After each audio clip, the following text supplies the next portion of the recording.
Malfunctioning computer leads to long waits at airports nationwide. The Department of Homeland Security system that checks passenger names against terror watch list went down for about 2 hours last night. Custom agents from Boston to Atlanta to Los Angeles had to clear passengers manually. Things are back to normal this morning. We head to South Carolina. Governor Nikki Haley saying recovery from this month's historic flooding is moving forward at a good clip. Haley praising state DOT workers who've cut road closures in half in just over a week. Right now, 281 roads are still shut, but all of Interstate 95 is up and running. In the wake of the Volkswagen emissions cheating scandal, the Environmental Protection Agency vowed to crack down on the auto industry, and that process has started. The Weather Channel's LaRosa spoke with EPA Administrator Gina McCarthy about the investigation. The Environmental Protection Agency just unveiled new limits on smog-producing ozone emissions, lowering the allowable amount of ozone in the air from 75 parts per billion to 70 parts per billion.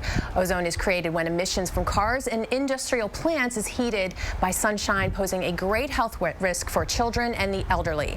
Joining us now to explain what all of this means and how that will affect your community and states is EPA Administrator Gina McCarthy. Gina, thank you so much for taking time with us. It's great to be here. Thanks. A lot to explain. Let's start with that change. Sure. What prompted it and why is it important? Well, the Clean Air Act tells us every 5 years to look at what the science tells us about what is necessary level for pollution in the air to still be healthy, especially for our kids and the elderly.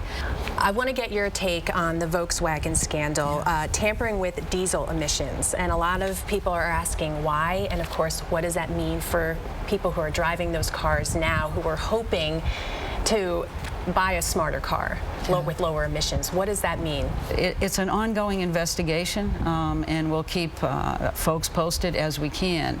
But we're working with Volkswagen on what kind of a recall needs to be done and what needs to be done to bring those cars up to standard.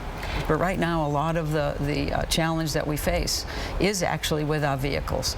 And so we have been moving to get more efficient vehicles under this administration. We're doubling fuel efficiency standards. One of the things we announced was a change in our testing protocol so we can try to catch these new things that are happening. But it's not the first time that we've seen folks cheat the system, and we're going to keep changing the system to keep ahead of them.